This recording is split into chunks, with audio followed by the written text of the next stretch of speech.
This was just one more unsettling fact about the new administration that gnawed at the national security chiefs who believed that the country's defense rested first and foremost on their shoulders, no matter who occupied the Oval Office. This is what we fear. This sentence is exactly what we all fear.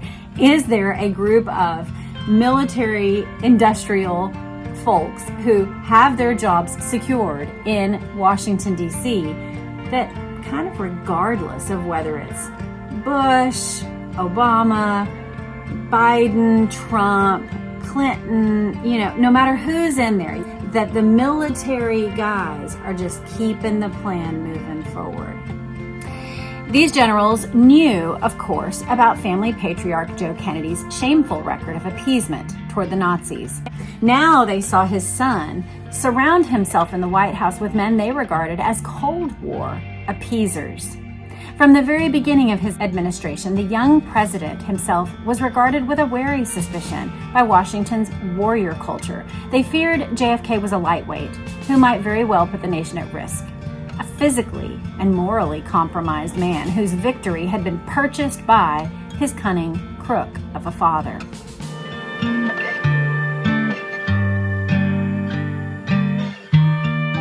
Good morning. Welcome back to my channel.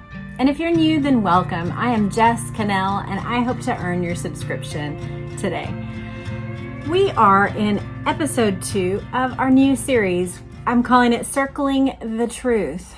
In this series, we are going through the story of the JFK assassination through a variety of excellent books. We are going to get a look at the Kennedy assassination in a way that's different than just going through one book or one person's perspective. Part of the impetus for this is that I have been gifted, and I have also begun collecting a great many books about the JFK assassination. And I thought one way that I could familiarize myself, but also give each of us the opportunity to hear from a variety of resources, would be to choose a selection from a wide variety of books to walk us chronologically through the JFK assassination. So that's what we are going to do in this series. We started out looking at a book called JFK and the Unspeakable. That was our last episode. Today we are getting into David Talbot's book, Brothers, The Hidden History of the Kennedy Years. This book is a telling of the powerful men that surrounded the Kennedys, as well as their unique relationship as brothers and how it sustained them and was such a strength to John F. Kennedy during his presidency. The part of this book that we are going to be reading today is getting into the foreign policy and Cuban aspect of the case. We are going to get into their relationship a little bit. We are also going to get majorly into his conflicts with the generals, some of the issues that surrounded their concerns about Kennedy, as well as his intent, his spoken intent, and then their perception of his intent toward Cuba, toward the question of Cuba. What are we going to do with Cuba? Are we going to free Cuba? What are we going to do with Castro? So those are the questions we're going to be getting into today. Let's go ahead and read chapter 2. It's titled 1961. John Kennedy was haunted by the specter of cataclysmic war. An avid reader of history from boyhood on, he was acutely aware of how the Great War had been stumbled into by the great powers, decimating the flower of Europe's youth and leaving behind scarring images of muddy, blood-soaked trenches and the dead stillness of poisoned air. All war is stupid, he had written home from the Pacific in 1943 while fighting the next war, the one that World War II, the war to end all wars, had led to. The death of his older brother Joe in a fiery aerial explosion over the English Channel during a suicidal mission brought home the raw misery of it all. He was very close to my brother Joe, and it was a devastating loss to him personally, and he saw the enormous impact that it had on my father, Ted Kennedy told me. He was a very different person when he came back from the war. I think this burned inside of him. But it was the Cold War, with its constant threat of instant annihilation, that confirmed the ultimate absurdity of war. Kennedy came to recognize that war in the nuclear age was unthinkable. I think that the principal reason Kennedy ran for the presidency was he thought the Eisenhower Dulles policy of massive retaliation and all of that was heading the country toward nuclear war, said Theodore Sorensen, contemplating his days with JFK years later in the offices of his Manhattan law firm. He felt the policy of massive retaliation, in which we supposedly kept the peace by saying, if you step 1 foot over the line in West Berlin or somewhere else, we will respond by annihilating you with nuclear weapons. He felt that was mad. He also felt it was a policy that had no credibility and would not prevent Soviet pressures or incursions in one place or another. But John Kennedy did not run for the White House in 1960 against the scowling anti-communist Richard Nixon as a peace candidate. He was too politically shrewd for that. Kennedy had seen the owlish, high-minded Adlai Stevenson, darling of the Democrat Party's liberal establishment, soundly defeated twice by Republican war hero Dwight Eisenhower. From the McCarthy era on, flag-waving Republican candidates had beaten their Democratic opponents by portraying them as soft defeatists, no match for our brutal and implacable enemies. It was a winning political formula that Republicans would use throughout the Cold War and then successfully retool, at least for a time, with the War on Terror. John Kennedy, however, was no Adlai Stevenson. The party's liberal wing, regally presided over by the sainted widow of the Democrats' gloried past, Eleanor Roosevelt, hated him for it, scorning Kennedy as slick and vague, a gutless wonder, in Harry Truman's bitter formulation.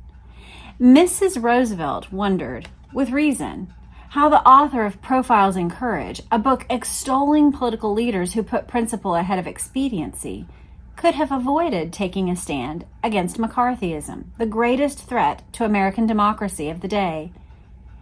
If only the glamorous young senator had a little less profile and a little more courage, she tartly remarked.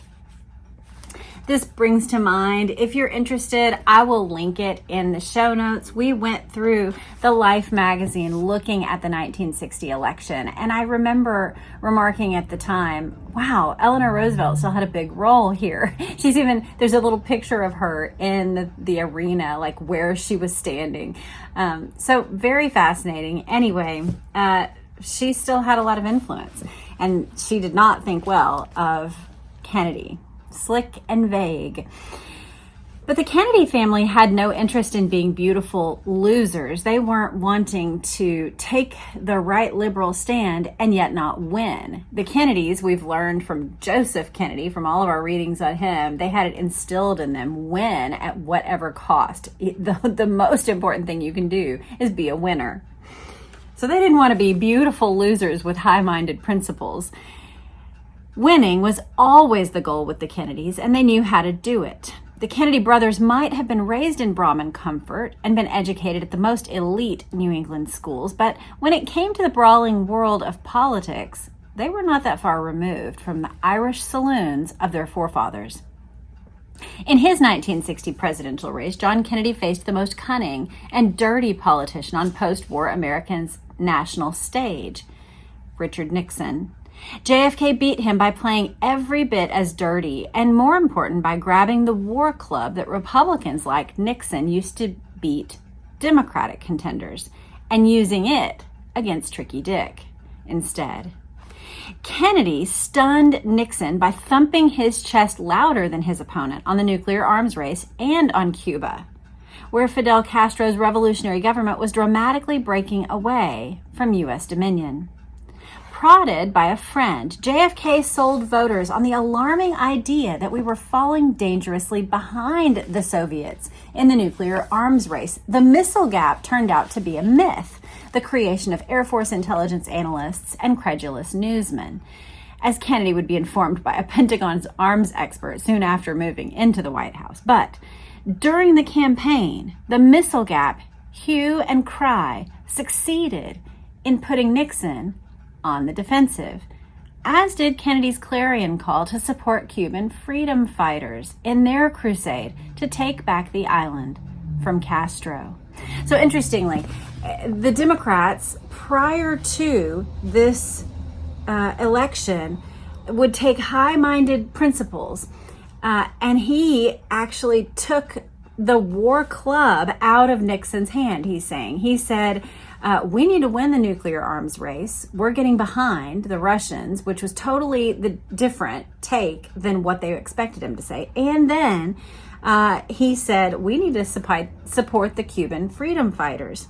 Nixon felt especially flummoxed by Kennedy's call for liberating Cuba, since the vice president was plotting to do just that along with the CIA and a band of Cuban emigres. Because he was obligated not to reveal the top secret plan, Nixon was tongue-tied during the fourth and final presidential debate when Kennedy called for Cuba's liberation.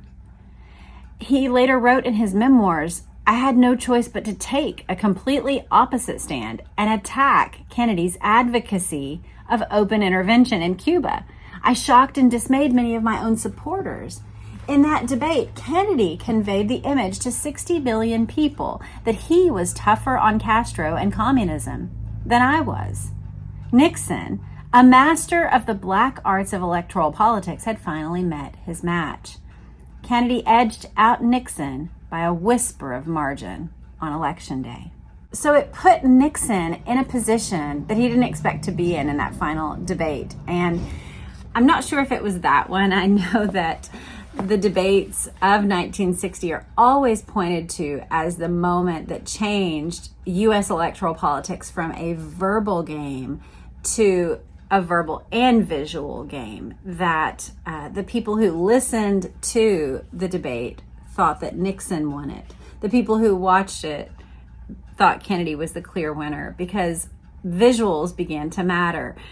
Nixon's skin had a weird pallor to it, and he was sweaty, whereas Kennedy looked debonair and handsome. But also with this, we're hearing it's not just the look, but it was actually the fact that he took possession of that issue of what are we going to do with the Cubans, and he came out on top. Kennedy succeeded in banishing the Democrats' image of Stevensonian weakness and replacing it with a vigorous new muscularity. But the champions of aggressive foreign policy who thrilled to Kennedy's militaristic rhetoric now expected the new president to deliver. As Kennedy prepared to take office, they eagerly awaited a massive U.S. arms buildup and a bold effort to roll back communism in Cuba. If the new president was committed to expanding America's nuclear arsenal, he was even more determined never to use it.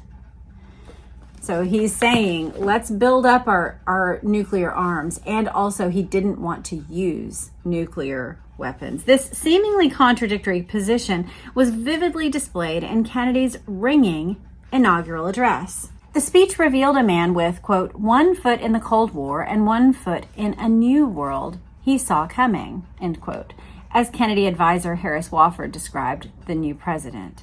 With its double-edged message of bellicose vigilance and Pacific idealism, the speech appealed to a broad political spectrum.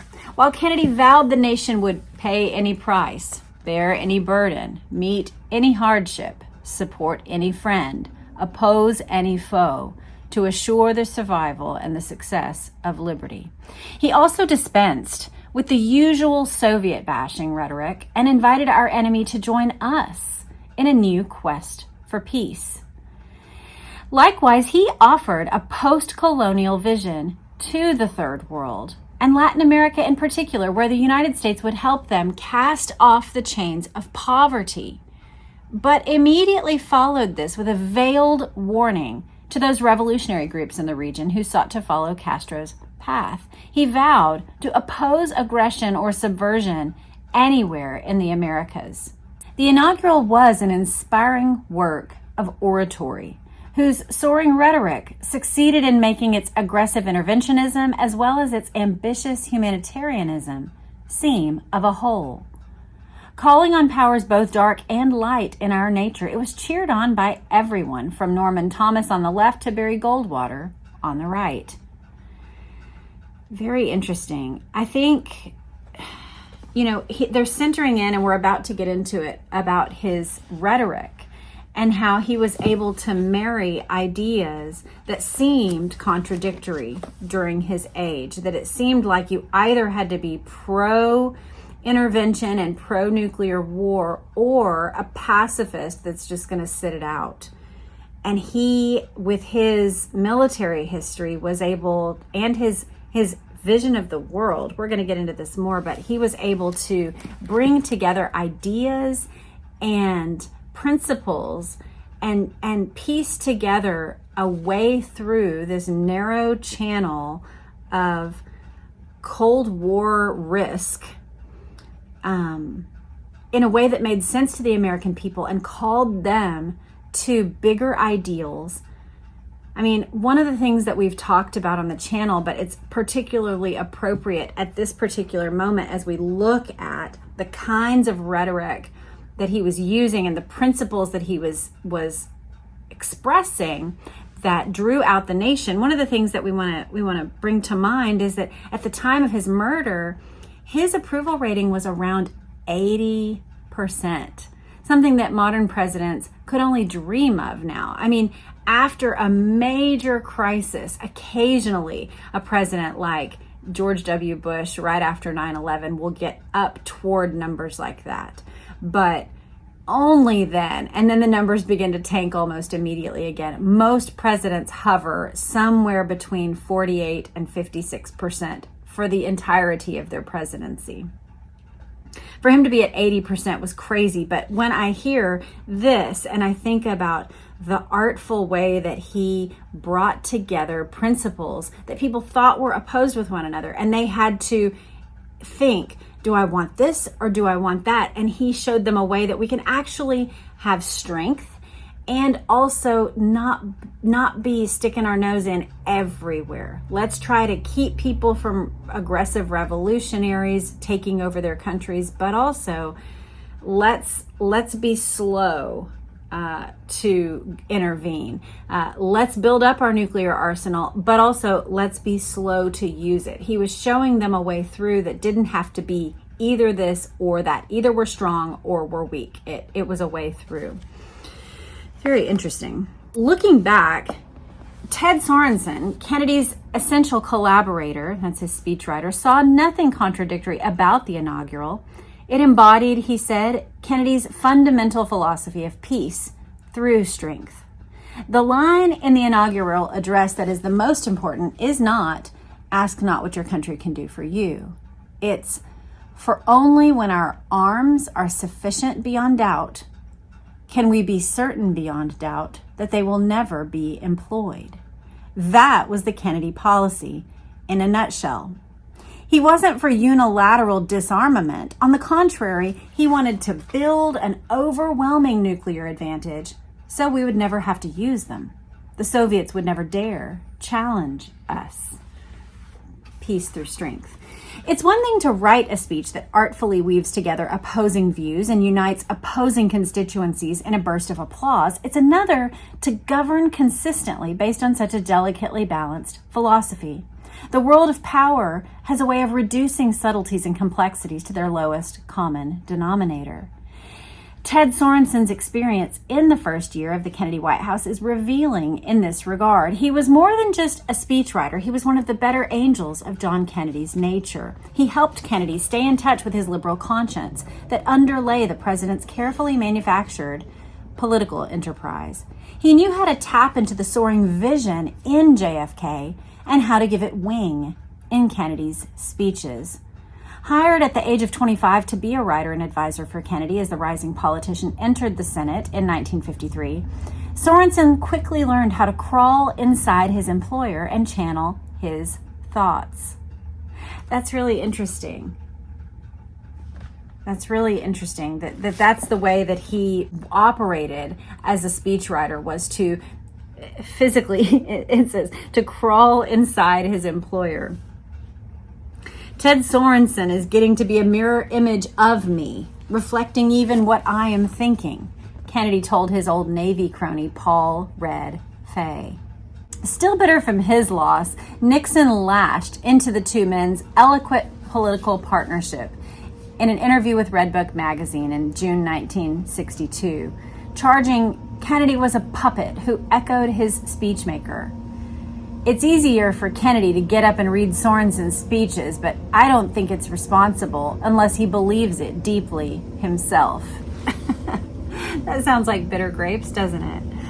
Jackie Kennedy, forced to yield much of her husband to Sorensen, especially during the 1960 race, had a better grasp of the dynamic between JFK and the man who was nearly a decade his junior. Far from a puppet master, the devoted Sorensen was, she said, a little boy in so many ways, who almost puffs himself up when he talks to Jack, Jackie told a reporter during the campaign with ill-concealed spite. So she's saying he was like puffing himself up, but you know, that is useful. If you have a wordsmith who can say, look, I can put this together for you. Is this essentially what you believe? And puff himself up and imagine what his employer is going to say. And then Kennedy says, yes, exactly that. Go down that line, or let's change this. What a perfect partnership. Right-wing opponents of President Kennedy, searching for vulnerabilities in his administration during its first year, sensed something weak and exposed in Kennedy's unique relationship with Sorensen. The speechwriter was not like the rough-and-tumble Irish mafia political operators surrounding Kennedy. The studious young aide with his slicked-down hair and horn-rimmed glasses represented JFK's more intellectual and idealistic side.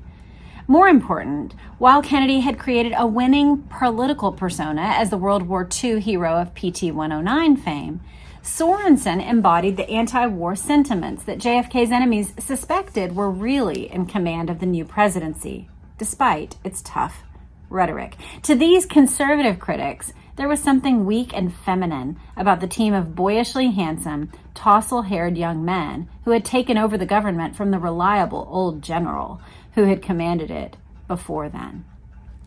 So Sorensen becomes this picture of, we suspect that there is a weakness in that administration and that they don't really mean the things that they're saying. So Sorensen is sort of like the poster boy for the problem in their minds of, we used to have these strong old generals who didn't care about their image and who didn't care about their rhetoric and who weren't cool and tousle-haired. And now we have these young guys who are saying all sorts of things and don't know what they're talking about. That's the perspective of the critics.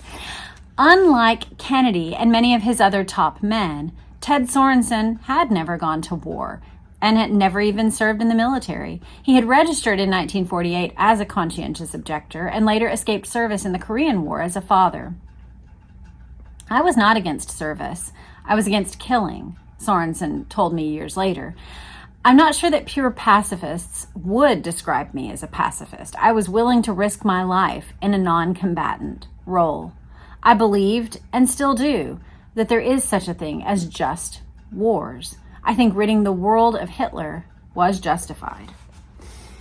Knowing Ted Sorensen's background as a Unitarian and a conscientious objector, President Kennedy was careful to keep him out of high-tension meetings with the Joint Chiefs of Staff, like the one that took place in the White House during the height of the Cuban Missile Crisis.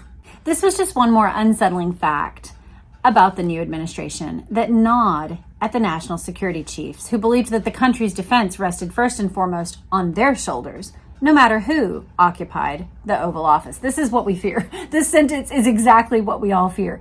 Is there a group of military industrial folks who have their jobs secured in Washington, D.C., that kind of regardless of whether it's Bush, Obama, Biden, Trump, Clinton, whoever it is, that the military guys are just keeping the plan moving forward? That is worst case scenario for a democratic republic. When we think we are using our voice, using our vote to elect particular people who are going to enact our vision, and instead there's this unelected group of military guys running it all behind the scenes. That sentence is exactly what that the country's plans rest on their shoulders first and foremost, regardless of whatever peon is in the White House. That is not an American idea. These generals knew, of course, about family patriarch Joe Kennedy's shameful record of appeasement toward the Nazis, which cut short his service as President Roosevelt's ambassador to England and ruined his political future. Yes, Joe Kennedy had wanted to be president, and the tack that he took during World War II to say, we need to not get involved. We need to just give in to Hitler, let things sort out there however they do, and then we'll take a stand after the war. Really, especially even before we got into the war, but especially once American mothers and fathers had lost sons to the war, that became an untenable position. People did not have respect for Kennedy. Now, on the flip side, his own son had given his life in service to our nation. So he still had the empathy of the nation. He still was seen as, well, you at least put your children in the game just the same as we put our children in the game. But people did not trust Joseph Kennedy. Now they saw his son surround himself in the White House with men they regarded as Cold War appeasers. From the very beginning of his administration, the young president himself was regarded with a wary suspicion by Washington's warrior culture. They feared JFK was a lightweight who might very well put the nation at risk, a physically and morally compromised man whose victory had been purchased by his cunning crook of a father. And you can see the way that some of their criticisms were valid. Was he physically compromised? Yeah, they saw him as vulnerable, that he was physically weakened. Morally compromised, absolutely. He had a variety of moral problems, and yet he was not a lightweight by any stretch of the imagination. For these men, Kennedy's inauguration was not an occasion for celebration. During the inaugural ceremony, while they were waiting for a luncheon, a group of senior military officials stood grimly watching the TV as the new president called upon the nation to follow him into the future. The military men saw his forehead perspiring profusely, even in the winter air. "He's all hopped up," shouted out General Howard Snyder, the retiring White House physician. Snyder, who had access to FBI and Secret Service files, told Radford that Kennedy, who suffered from Addison's disease, was prescribed a shot of cortisone every morning to keep him in good operating condition, end quote. And on this particularly stressful day, he had been administered an extra dose, resulting in his heavily beaded brow. Snyder worried aloud about the nation being placed into the hands of a man so obviously medically impaired. "I hate to think of what might happen to the country if Kennedy is required at 3 a.m. to make a decision affecting the national security." It would not be long before Kennedy did face the first such crisis of his administration, and the way he handled it confirmed the warrior elite's worst fears about him. Jack Kennedy and the CIA seemed made for each other. The spy agency's cloak and dagger daring do appealed to the James Bond-loving imagination of the young president. But the agency's main attraction was its promise of accomplishing strategic objectives on the cheap and sly, without embroiling the nation in the rampant, unpredictable violence of all-out war. During his Ivy League education, Kennedy had rubbed shoulders with this CIA young elite class. But the WASPy agency's snubbing of the crude, publicity-grubbing Irish Catholic McCarthy echoed the Kennedy's own treatment at the hands of the Protestant establishment. WASP, of course, being white Anglo-Saxon Protestant. And we've talked about in other of the more, like when we looked at the 1960 election, we talked about the way that the nation itself, but especially the Protestant establishment, did not trust the Irish Catholic Kennedy. But Jack was too smooth to bring up old tribal resentments like this as he deftly navigated his way through the intelligence culture during his run-up to the presidency. Richard Bissell had been picked by Allen Dulles, groomed to be his successor. Bissell was a tall, bespectacled man whose professional bearing concealed a ruthless character. His wealthy Connecticut family had colonial roots, with one ancestor serving as a spy for General George Washington. Like Dulles, who came from a family of secretaries of state and international financiers, he had a proprietary sense about America. Like, it's mine. Which you can understand that's a very common thing across the world, that you have a sense of ownership of your own country the more generations you've lived there.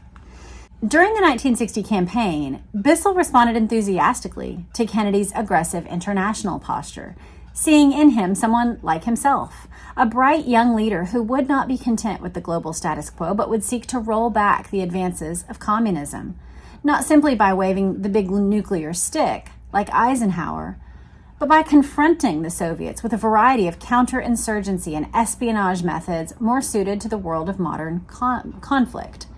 Meeting privately with Kennedy during the campaign, Bissell, who still worked for the Republican administration, told him he could not flaunt his choice for president, but made no secret of his support for Kennedy. The Republican Dulles, hedging the agency's bets, voted for Nixon, but Nixon would nurse a deep resentment against the agency for the rest of his life, believing that the CIA director secretly briefed his Democratic opponent about the Bay of Pigs plan, giving Kennedy an edge in the final debate. And that's interesting. The way that he wielded that stick in the final debate gave Kennedy the opportunity to say, hey, we should do this thing. If that's what happened, if he was briefed beforehand, then Nixon believed that that had happened and that that gave him an advantage. He also suspected the agency helped tip the election to Kennedy by delaying the Cuba invasion until after the election, depriving Nixon of an October surprise. After Kennedy's victory, Bissell wrote a friend that he looked forward to the new administration because I think Kennedy is surrounded by a group of men with a much livelier awareness than the Republicans of the extreme crisis that we are living in. What I really mean is that the Democrats will be far less inhibited in trying to do something about it. My guess is that Washington will be a more lively and interesting place in which to live and work. Dulles, for his part, did not expect any significant change in his role under Kennedy. The spy master and his late brother had largely run America's foreign policy between the two of them during the 1950s, and he expected to continue the family's policies undisturbed under this new, inexperienced president. For Dulles and Bissell, the world had been their espionage playground under Eisenhower, with their agents romping freely from Iran to Guatemala to Indonesia to the Congo. Under Kennedy, their splendid monkey business, as agency masterminds referred to their 1954 military coup in Guatemala, promised to become even more unrestrained. Ike made an effort to tighten the reins on Dulles and his outfit in his second term, but he finally threw up his hands. I'm not going to be able to change Allen, Eisenhower conceded to his national security advisor.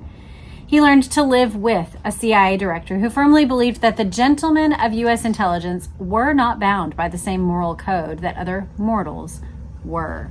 You'll remember that Eisenhower is the one who warned about the rise of the military-industrial complex. He is the one who coined that term. And in his final address, that was the thing that he warned people about, was the rising military-industrial complex, and that they could push America into wars and skirmishes based on their fiat rather than the will of Congress and the will of the president, those who were elected to do the will of the people. It was the evening of Tuesday, April 18th, 1961, the day after some 1,500 U.S.-trained Cuban exiles landed on the moonlit shores of their native land to wage war on Fidel Castro. By Tuesday, the invaders' situation was dire, with what remained of Castro's motley air force in control of the skies over the Bay of Pigs, and the exile brigade pinned down by relentless enemy fire in the vast Cienega de Zapata swamp surrounding the landing site, whose primordial muck was infested with crocodiles, mosquitoes, and huge buzzing flies. The brigadistas' supplies and ammunition were running low. It was agonizingly clear to CIA officials in Washington that their attempted liberation of Cuba was hours from a crushing, degrading defeat. Distraught men were demanding that Bissell do more to save the brave Cubans that the CIA had sent into battle. "We've got to persuade the president. The president must send the Air Force in," one of Bissell's men pleaded. Kennedy had repeatedly made it clear to Dulles and Bissell that he would not commit the full military might of the United States to the Bay of Pigs. He knew that the display of gunboat diplomacy would destroy his effort to transform the United States' image in the hemisphere from bullying Yankee imperialists to benevolent partners for reform that he had promised in his inaugural. And he feared that such a heavy-booted action might provoke a dangerous countermove by the Soviets. The president insisted that the exiles' invasion should not create a lot of noise. To be sure that the brigade soldiers themselves knew that they could not expect to be reinforced by the U.S. Marines, he had sent a military aide to their Central American training camps to deliver the message directly. Kennedy, who was intrigued by the legend of Fidel Castro, the only other leader in the hemisphere whose charisma could rival his own, was taken by the idea that the Bay of Pigs invaders could slip quietly into Cuba and start an insurgency in the mountains, as the bearded revolutionary had done almost 5 years earlier. The prospect of the Cuban people themselves taking back their country from the communist dictator was vastly preferable in Kennedy's mind to a counter-revolution enforced by U.S. bayonets. But that evening at Quarters I, Rostow realized that Bissell and the other CIA men had never truly believed that Kennedy would stick to his ban on direct U.S. intervention. It was inconceivable to them that the president would let the operation openly fail when he had all this American power. In the heat of battle, the CIA expected Kennedy to cave and to send in warplane troops. So they were expecting, I know he has said all this about not being supported. I know he's sent this message to the U.S. Marines that they could not expect to be reinforced, but he doesn't really mean it. When it gets down to it in the heat of battle, he's going to give in. He's going to reinforce. We're going to escalate our military presence there. It was minutes before midnight when the extraordinary meeting in the Oval Office took place. Kennedy, McNamara, Vice President Johnson, Secretary of State Dean Rusk had all come in from the annual congressional reception in the East Room. They were still wearing their white ties and black tails. They were joined by the chairman of the Joint Chiefs and Admiral Burke, the Navy chief, both of whom were still in full dress uniform. Bissell presented his case for U.S. intervention to the assembled group in urgent tones. The invasion was on the brink of failure, he told them, but there was still hope. Burke joins him, and the two men implore Kennedy to unleash the military. "Let me take 2 jets and shoot down the enemy aircraft," pleaded Burke. But Kennedy refused. He reminded Bissell and Burke that he had warned them over and over again that he would not commit U.S. combat forces to save the operation. The president was beginning to realize that his top military and intelligence chiefs did not take his instructions that seriously. Kennedy would later learn that the Bay of Pigs operation had been riddled with insubordinate behavior. Burke takes his stand and Kennedy snaps. He says, "Burke, I don't want the United States involved in this." "Hell, Mr. President," the Navy chief shot back loudly, "but we are involved." Burke said he wanted to be as forceful as he could be in talking to the president, but Kennedy was unmoved. As the meeting finally came to an end shortly before 3 a.m., the president stood by his decision to keep U.S. forces out of the Bay of Pigs. And the mission met its doom later that day, with more than 200 brigadistas killed and nearly 1,200 captured and marched off to Castro's prisons. The country's military and intelligence chiefs had clearly believed they could sandbag the young, untested commander-in-chief into joining the battle, but he had stunned them by refusing to escalate the fighting. Kennedy later said to Dave Powers, "They were sure I'd give in to them and send the go-ahead order. They couldn't believe that a new president like me wouldn't panic and try to save his own face. Well, they had me figured all wrong." On the evening the invasion collapsed, sitting down for dinner with Richard Nixon, the man who had spearheaded the plan as vice president, a visibly distraught Dulles asked for a drink, exclaiming to Nixon, "This is the worst day of my life," which is telling. Allen Dulles, director of the CIA, had been through hard knocks, surely. But this moment, this fracas with Cuba, becomes the moment that he can't get past, I think. Let's see. Let's keep learning. But Allen Dulles is shaken by this moment. Nixon agreed that Kennedy lost his nerve when he failed to send in U.S. warplanes to cover the invasion. This lament about the lack of air cover would become the central fixation of Kennedy critics for decades to come. They were convinced that airstrikes could have saved the day for the would-be liberators of Cuba. As for Bissell, the chief architect of the Bay of Pigs, would remain silent about the disaster until shortly before his death in 1994. In his final interview, the former CIA golden boy, whose glittering intelligence career would come to an end in the Zapata swamp. Zapata, I'm noting because of our recent reading, was the name of Bush's oil company. And so people have surmised that perhaps Bush, CIA man, former president, had a hand somehow in the Bay of Pigs operation because it was called Operation Zapata. I'm seeing that this is the second mention of it, that the Bay of Pigs happened near a swamp called Zapata. It's interesting. They're naming Bissell as the chief architect of the Bay of Pigs. He made a strange, unnerving remark in his final interview. He said, "I was probably taken in by Kennedy's charisma.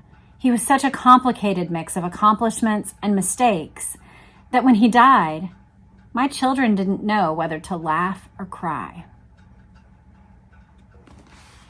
It's interesting because in some of our readings that we've done about the assassination, and even some of the people who leave comments in these videos have shared that their family actually saw it like, okay, great, like we're ready to be done with him.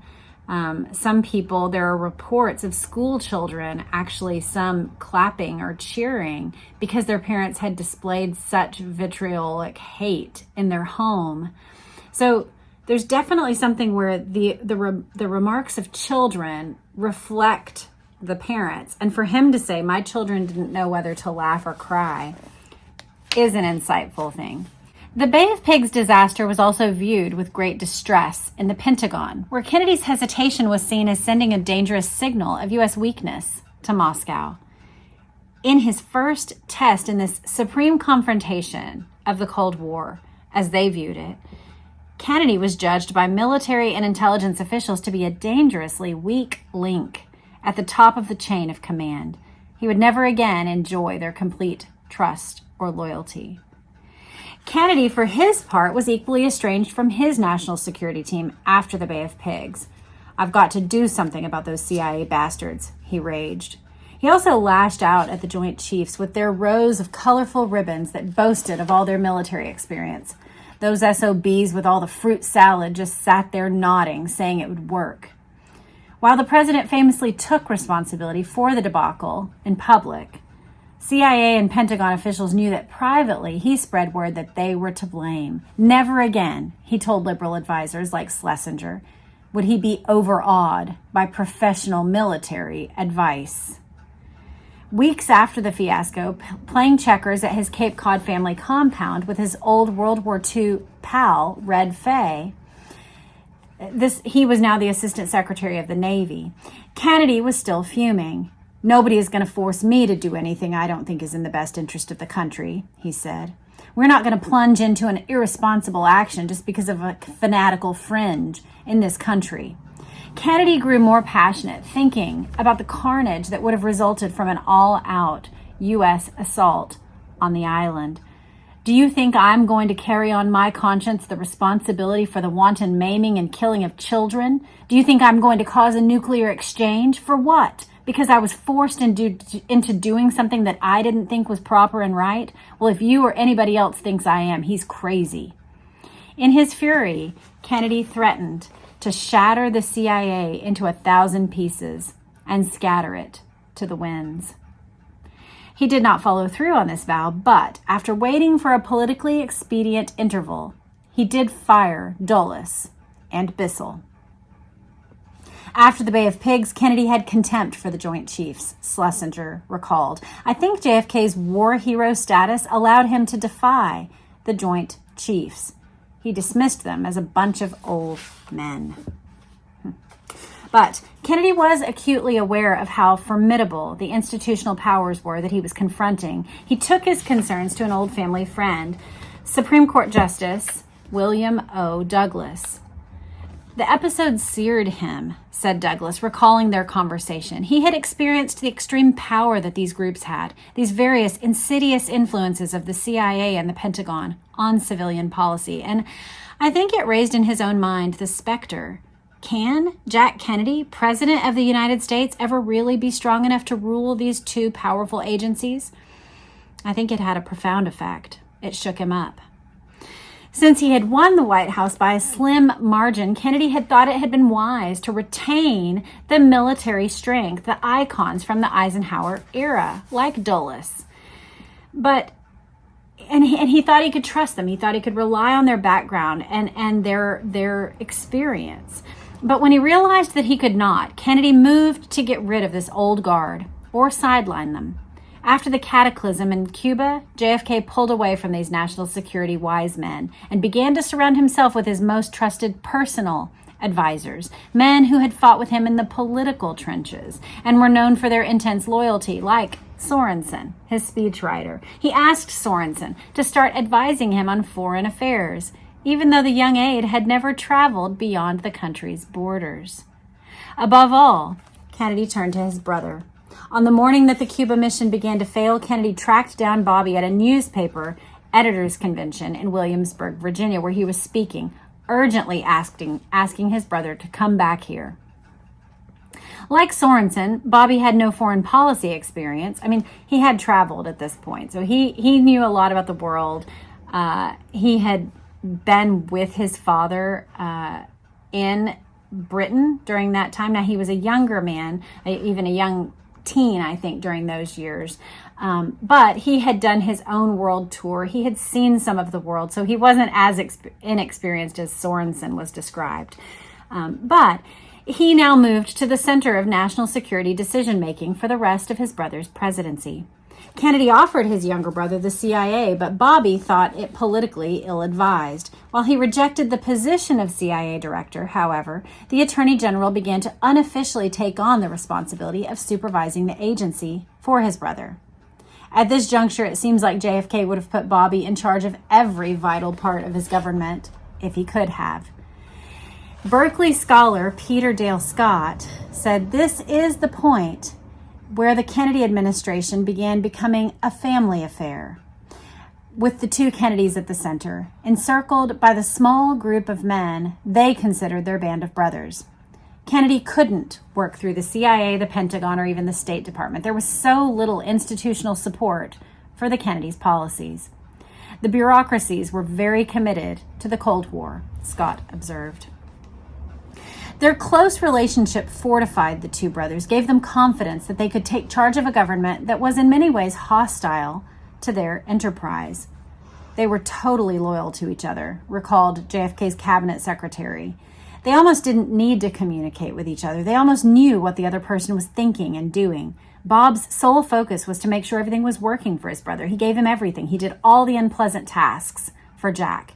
He handled the messy things. He was willing to be Mr. Bad Guy. Cabinet members also often felt excluded from, they would have formal discussions, but Dutton said the two brothers often held these sessions by themselves. They'd go off in the corner of the room away from the rest of the cabinet and staff. During a crisis like the Bay of Pigs, you'd see them off talking at one side of the room. There was a level of conversation they engaged in that not even the senior staff was privy to. Very fascinating. John Kennedy was more viscerally anti-war than has been recognized in some quarters, where he has still continued to be portrayed as an aggressive Cold Warrior. I am almost a peace at any price president, he once confided to Bill Walton. JFK brought into the presidency the knowledge of history that many presidents didn't have when they became president, recalled Robert McNamara. And I think his view was that the primary responsibility of the president is to keep the nation out of war, if at all possible. While Kennedy's foreign policy councils included hawks like Dean Acheson and Paul Nitz, what set apart his presidency from previous Cold War administrations was the surprising presence of pacifists like Sorensen and global visionaries like Chester Bowles, who sought to align the United States with the revolutionary nationalism sweeping the developing world. It was these voices of peace and progressivism to which JFK seemed more attuned, as Acheson discovered during the 1961 Berlin crisis when the president rejected his bellicose counsel, prompting Truman's old mustachioed Secretary of State to harumph about Kennedy. "Gentlemen, you might as well face it. This nation is without leadership."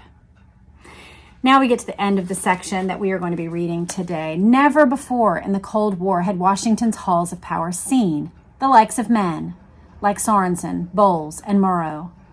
These men's very presence in high-level national security meetings, along with the president's boyish-looking brother, was seen as an affront by the military and espionage chieftains who prided themselves on having won a global war against fascist dictatorships and were now pursuing a Cold War victory over communist dictatorships. The national security elite regarded these Kennedy reformers as fuzzy-thinking intruders, out of their depth in the deadly serious arena of global hostilities. You can see how they would feel that way. We've won wars, kids. Sit this one out. Take our advice. We know something. You guys are a bunch of little softies. That's how they saw it. One of the crusading liberals on the Kennedy team who attracted the most suspicion was Richard Goodwin, the 31-year-old White House aide who had moved from his entry-level post as Sorensen's speechwriting assistant to the president's point man on Latin America. Goodwin had no foreign service or national security experience. He was simply a young Boston liberal who shared the president's reform instincts when it came to Latin America.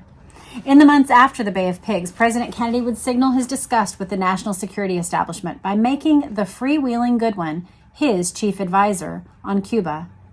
Goodwin's brief stewardship of the explosive Cuba issue is a colorful and little-known chapter in the Kennedy presidency. It's vividly demonstrated the Kennedys' ambivalent approach toward the Castro regime, and it soon provoked a sharp backlash. So we're going to end it there, which sort of sounds like we're about to, like I'm setting you up to read the next section in the next episode. We will not be reading from Brothers again, but I did just want to include it because everything you can see is a tit for tat. They wanted to just come in and have Kennedy listen to them, and he doesn't. He instead held the line, did what he said he was going to do, and they hated it. It was the worst day of Alan Dulus's life. And Jack also, for his part, is saying, I'm going to splinter the CIA and scatter it to the winds. I'm done with these people. So there is a major fracture here happening. Well, I really enjoyed this reading. What did you think? It gave us a look at Kennedy's top aides. It gave us a look at the clash between the military generals, the kind of old guard, with the young bucks that were in the Kennedy administration. It gave us a look at Jack and Bobby a little bit. So I really enjoyed this reading. I hope you did too. It's really wonderful for foundation for what we're about to move into. Now, you might be wondering, when are we going to get to the assassination? Well, just by the title of this book, hopefully you can see this is the next selection we will be reading. It is from Edward J. Epstein's book, Legend, The Secret World of Lee Harvey Oswald. And we are going to be looking at some of the years that Oswald spent in Japan. There's a section that I'm really excited to read with you about some things going on with Oswald that definitely will leave us all scratching our heads and going, wait, who was he? Was he just a poor Marine? What is happening with this guy, Lee Harvey Oswald? So that is what we are going to get into next time. I hope you'll come back for that. But in the comments, I want to hear, what did you make of this selection? What did you make of the big picture thinking that Kennedy was bringing to the presidency and the ways that the military industrial guys just expected for Kennedy to kind of go, oh yeah, here's all my principles, but in the thick of it, I'm just gonna let my principles sit this one out, and I'll go ahead and support the guys, even though it's completely opposed to what I've already said I'll do.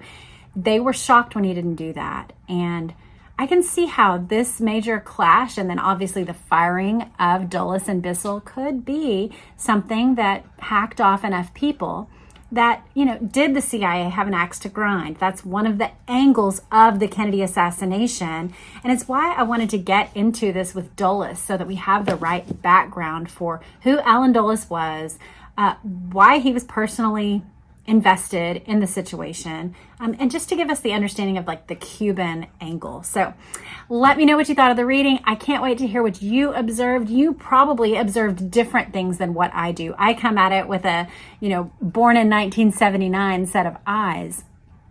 So let me know what you noticed in the comments. I look forward to reading those, and we'll see you back next time for a deep dive into Oswald's Japan years. I hope you have a great day.